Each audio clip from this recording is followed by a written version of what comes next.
আসসালামু আলাইকুম। Sentence completion part 4 এ সবাইকে স্বাগতম। আপনারা যদি এটি কমপ্লিট করেন তাহলে আপনাদের ওয়েবসাইট খুঁজতে হবে না। হ্যাঁ, ইনশাল্লাহ সবকিছুই এখান থেকে পেয়ে যাবেন। যে কোনো ওয়েবসাইটে প্রশ্ন এখানে আছে। 46 প্রশ্নে আছে দ্য চিলড্রেন ওয়ার, বাচ্চারা হয়েছিল বাই দ্য সিমিংলি দেখে ননসেন্সিক্যাল ক্লোজ, মানে অর্থহীন সূত্র দেখে বাচ্চারা ড্যাশ হয়েছিল। অর্থহীন সূত্র দেখে বাচ্চারা কি হবে, যে এটা কোনো কোনো মানে চিহ্নই নাই, মানে কোনো দিক নির্দেশন নেই কি করতে হবে, সেটা দেখে বাচ্চারা ড্যাশ হয়েছিল। আনটিল, যতক্ষণ পর্যন্ত কিনান পয়েন্টেড আউট, কোনার বের করতে ছিল that the message were in a good, মেসেজে গুড ছিল। আচ্ছা, তাহলে বাচ্চারা এই অর্থহীন সূত্রগুলো দেখে অবশ্যই কি হবে, হতবুদ্ধি হয়ে যাবে। হতবুদ্ধি এখানে আছে কি, ফ্লামক্সড, তাহলে বাচ্চারা ফ্লামক্সড হয়েছিল। 47-এ আছে as the in Romeo and Juliet, Romeo এবং জুলিয়েটে ড্যাশ হিসেবে, Romeo is hero able to capture the audience sympathy, Romeo নায়ক হিসেবে অডিয়েন্সের সিম্পেথি অর্জন করতে পেরেছিল by continuously professing his love for Juliet, তার জুলিয়েটের প্রতি তার ভালোবাসার তীব্রতা প্রকাশ করে।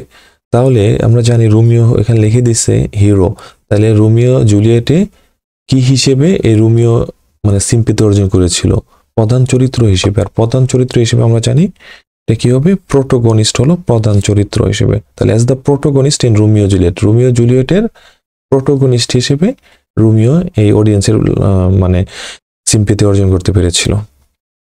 পরে 48-এ আছে the chess master promise to, মানে দাবা, চেস হলো দাবা, দাবার মাস্টার প্রমিস করেছিল টু হ্যাভক, মানে ব্যাপক করবে, প্রমিস টু ড্যাশ হ্যাভক, দাবার মাস্টার প্রমিস করেছিল ব্যাপক ড্যাশ করবে, আমরা জানি না কি করবে, upon his opponent, upon is opponent, তার প্রতিদ্বন্দ্বী, আপন হিজ অপোনেন্টস পন্স, অপোনেন্টের যে দাবার যে সৈন্যগুলো ছিল, মানে দাবার সৈন্যগুলোর ব্যাপক ড্যাশ করবে, ফর টেকিং হিজ বিশপ, ওই দাবার মাস্টারের বিশপটা খেয়ে ফেলায় তার প্রতিদ্বন্দ্বীর সৈন্যদের সে ব্যাপক কি করবে, ব্যাপক ক্ষতি সাধন করবে, ওই সৈন্যগুলো খেয়ে ফেলবে বা ধ্বংস সাধন করবে, ওই হিসেবে হবে ব্যাপক ধ্বংস সাধন করবে। 49-এ বলছে আই হ্যাভ অলওয়েজ, আমি সবসময়, অ্যাডমায়ার্ড প্রশংসা করেছি, সিমোর্স ড্যাশ, সিমোর্সের কোন একটা গুণকে আমি সবসময় প্রশংসা করেছি। হ্যাঁ, আমরা জানি না সেটা কি। I have never seen him rattled by anything, rattle অর্থ হলো এখানে, এটা অর্থ হলো কত, মানে বিচলিত হওয়া, আমি কখনোই তাকে কোনো কিছু নিয়ে বিচলিত হতে দেখিনি। তাহলে সে সবসময় কি ছিল, স্থির ছিল, আমি সেটা নিয়েই তাকে এই সিমোর্সের প্রশংসা করেছি। তাহলে আই হ্যাভ অলওয়েজ অ্যাডমায়ার্ড সিমোর্স, একটা পজিটিভ তার গুণ আছে, তার গুণটা কি হলো, এই যে অ্যাপ্লম্প, অ্যাপ্লম্প হলো আত্মবিশ্বাস।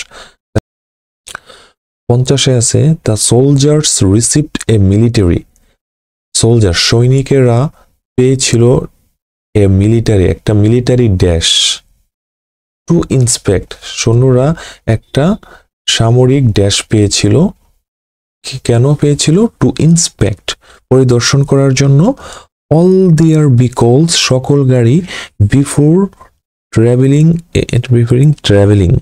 ট্রাভেলিং এর পূর্বে তাদের সকল গাড়ি পরিদর্শনের একটা ড্যাশ পেয়েছিল সোলজাররা। তাহলে সকল মানে গাড়ি যে ট্রাভেলিং এর আগে সকল গাড়ি যে পরিদর্শন করার একটা কি পেতে পারে, অবশ্যই একটা কমান্ড পেতে পারে বা আদেশ পেতে পারে। তাহলে এই টাইপের অর্থ আছে এখানে, এই যে ই নাম্বারটা, হ্যাঁ, ম্যান্ডেট পেয়েছিল। তাহলে ফুল সেন্টেন্সটা হবে দ্য সোলজার রিসিভড, সোলজার পেয়েছিল, মানে সৈনিকেরা পেয়েছিল এ মিলিটারি ম্যান্ডেট, একটা সামরিক আদেশ, টু ইন্সপেক্ট মানে পরিদর্শন করা, অল দেয়ার ভেহিকলস তাদের সকল গাড়িগুলোকে, বিফোর ট্রাভেলিং এর পূর্বে তাদের সকল গাড়িগুলোকে মানে পরিদর্শন করার একটা সামরিক আদেশ পেয়েছিল সৈনিকেরা। 51 নম্বর বলছে as dash being we live, as dash beings, এটা হবে আমরা ড্যাশ জীব হিসেবে, we live is the conscious of our shortcoming and victories. তাহলে এটার ফুল মিনিংটা হলো আমরা ড্যাশ জীব হিসেবে প্রতিদিন আমাদের সীমাবদ্ধতা এবং সফলতা সম্পর্কে সচেতনভাবে বেঁচে থাকি। তাহলে আমরা কি জীব হিসেবে এই যে আমাদের যে সীমাবদ্ধতা এবং আমাদের সফলতা সম্পর্কে সচেতন বেঁচে থাকি, আমরা অবশ্যই মানুষ জাতি একটা কি সংবেদনশীল। তাহলে সংবেদনশীল সেন্টিমেন্টাল। 4 নম্বরে বলছে দ্য কিউরিয়াস ক্রাউড, মানে উৎসুক জনতা গ্যাদার বের করেছিল টুয়ার্ডস দ্য ইরেট কাস্টমার মানে ক্ষুব্ধ কাস্টমারকে ড্যাশ করতে দেখে উৎসুক জনতা বের করেছিল। About the poor service he received in the restaurant, সে যে বাজে সার্ভিসটা পেয়েছে রেস্টুরেন্টে সেটার ড্যাশ করতে দেখে এই উৎসুক জনতাগুলো ভিড় করেছিল।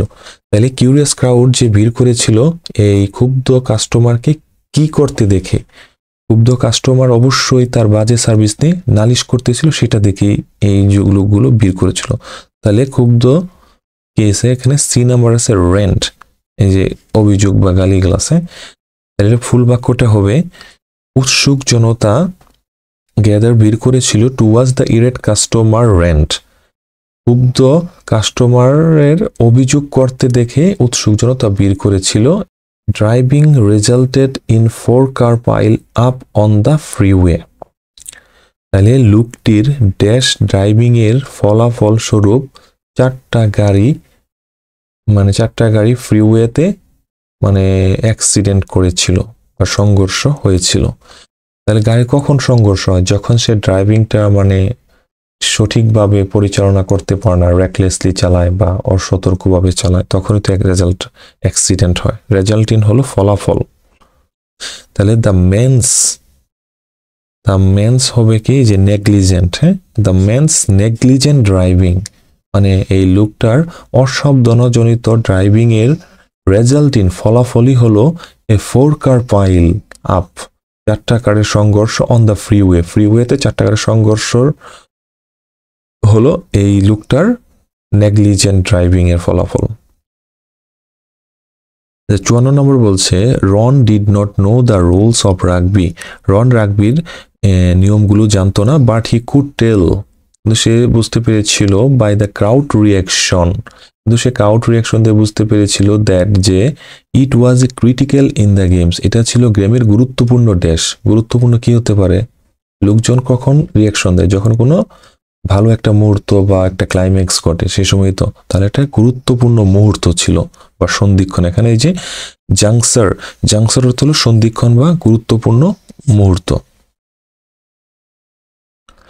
55 নম্বর আছে মাই অ্যানসেস্টর, আমার পূর্বপুরুষ লস্ট হিজ লাইফ, যে জীবন দিয়েছিল ইন দ্য রিভলিউশনারি ওয়ার, মানে এই রিভলিউশনারি ওয়ারে was a for American independence, সে হয়েছিল আমেরিকার স্বাধীনতার ড্যাশ হয়েছিল, যে জীবন দিয়েছিল। আমরা জানি কোনো যুদ্ধে বা দেশের জন্য জীবন দেওয়া হিসেবে কি হয়? মার্টায়ার হয়। তাহলে সে যেহেতু আমেরিকার স্বাধীনতার জীবন দিয়েছিল, তাহলে ওয়াজ এ মার্টায়ার, সে ছিল শহীদ হিসেবে, আমেরিকার স্বাধীনতা শহীদ হিসেবে গণ্য হয়েছিল। 56 আছে দ্য ড্যাশ সাউন্ড অফ রেডিয়েটরের ড্যাশ সাউন্ড, আমরা জানি না কি সাউন্ড, রেডিয়েটরের dash sound as it release steam, এটা বাষ্প বের হওয়ার সময় এই রেডিয়েটরের যে ড্যাশ সাউন্ডটা হয় সেটা became an increasingly annoying and distraction, সেটা ক্রমান্বয়ে বিরক্তিকর হয়ে দাঁড়িয়েছিল। তাহলে যেই সাউন্ডটা বিরক্তিকর হয়ে দাঁড়ায় সেই সাউন্ডটা তো অবশ্যই বাজে সাউন্ড। ওই হিসেবে এখানে আছে এই যে সিবিলেন্ট সাউন্ড হলো মানে ওই যন্ত্রের যে সাউন্ডগুলো আছে না, কোনো একটা যে ইট শব্দ করে বা ইট ভাঙার মেশিনে যে শব্দগুলো, ওই টাইপের শব্দগুলোকে সিবিলেন্ট সাউন্ড বলা হয়, শব্দগুলো। হ্যাঁ, এগুলো তো বিরক্তিকর হয়েই দাঁড়ায়। 57 নম্বরে বলা হয়েছে it is helpful for salesman, এটা সেলসম্যানের জন্য সহায়ক হবে to develop a goat with their customer, তাদের কাস্টমারের সাথে ড্যাশ ভালো উন্নত করলে, ড্যাশ ভালো কি ভালো উন্নত করলে কাস্টমারের সেলসম্যানের জন্য ভালো হবে, অবশ্যই কাস্টমারের সাথে সম্পর্ক ভালো করলে। তাহলে এখানে সম্পর্ক ইংরেজি কি আছে? সম্পর্ক আছে রেপোর্ট। তাহলে এটার ফুল মিনিংটা হবে সেলসম্যান যদি কাস্টমারের সাথে সম্পর্ক ভালো করে তাহলে সেলসম্যানের এটা খুবই হেল্পফুল হবে কাস্টমারের বিশ্বাস অর্জন করার জন্য। 58 নম্বর আছে in such a small office settings. এই ছোট মানে অফিসে the office manager found he had dash responsibility. Office manager দেখেছিল যে হি হ্যাড ছিল ড্যাশ রেসপন্সিবিলিটিস, অনেক দায়িত্ব ছিল, that required knowledge in a variety of different, যাতে প্রয়োজন ছিল বিভিন্ন টপিক্সের উপর নলেজ। তাহলে বিভিন্ন টপিক্সের উপর কখন বিভিন্ন টপিক্সের নলেজ প্রয়োজন হয়? যখন তার রেসপন্সিবিলিটিটাও বিভিন্ন হয়ে থাকে। তাহলে এই স্মল অফিসে এই অফিস ম্যানেজারের দায়িত্বটা রেসপন্সিবিলিটি ছিল, বিভিন্ন রেসপন্সিবিলিটি ছিল। তাহলে এটা আছে ডি নাম্বারে, এই যে ম্যানিফোল্ড রেসপন্সিবিলিটিস, মানে বহুমুখী দায়িত্ব ছিল যার জন্য তার বিভিন্ন টপিক্সের উপর নলেজ প্রয়োজন ছিল। David's interest on stress. ডেভিডসের এই আগমনে ডিসরাপ্টেড দ্য সিন, মানে দৃশ্যেতে বিঘ্নিত ঘটলো, অ্যান্ড কস্ট দ্য অ্যাক্টর্স, এবং এর ফলে the actors to flub their line, অ্যাক্টররা তাদের সংলাপ ভুলে গিয়েছিল। তাহলে এই ডেভিডের যে ইন্টারেস্ট, এই যে স্টেজে যে প্রবেশ, এটা কি ঠিক সময় প্রবেশ হয়েছে না অসময়ে প্রবেশ হয়েছে? ঠিক সময় প্রবেশ হইলে তো এই যে সিনের ডিসরাপ্টেড হইতো না, অ্যাক্টরও তো তার সংলাপ ভুলে যেত না। অবশ্যই ডেভিড মানে অসময়ে বা হঠাৎ করে প্রবেশ করেছিল, যার ফলে এগুলো হয়েছে। তাহলে এখানে আছে এই নাম্বারটা হলো এই যে আনটাইমলি এন্ট্রান্স, মানে অসময়ের এই স্টেজে ওঠার কারণেই এই ঘটনাগুলো ঘটেছে। সাইটে আছে দ্য সেটলার ফাউন্ড, অভিবাসীরা খুঁজে পেয়েছিল অ্যান আইডিয়াল লোকেশন, মানে একটা আদর্শ জায়গা, with a plenty of dash land, যেখানে প্রচুর পরিমাণে ড্যাশ ভূমি ছিল, ফর ফার্মিং করার জন্য, মানে কৃষিকাজ করার জন্য বা চাষ যাই বলি না কেন পালন করার জন্য, অ্যান্ড এ মাউন্টেন, এবং একটি মাউন্টেন ছিল, stream for a fresh water and irrigation, এটা খুব মানে ফ্রেশ ওয়াটার মানে পরিষ্কার পানি এবং সেচের জন্য সেখানে একটি মাউন্টেনই ছিল। তাহলে এই যে প্ল্যান্টি অফ ড্যাশ ল্যান্ড পেয়েছিল, যে ল্যান্ডটার মধ্যে কি হচ্ছে, ফার্মিং করা যাচ্ছে এবং এখানে ফ্রেশ ওয়াটার আছে এবং ইরিগেশন আছে, তাহলে এই ল্যান্ডটা অবশ্যই কি হবে, এটা একটা চাষাবাদযোগ্য ল্যান্ড ছিল।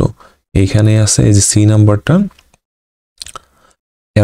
অ্যারেবল হলো চাষযোগ্য, সেখানে ছিল প্রচুর চাষযোগ্য জমি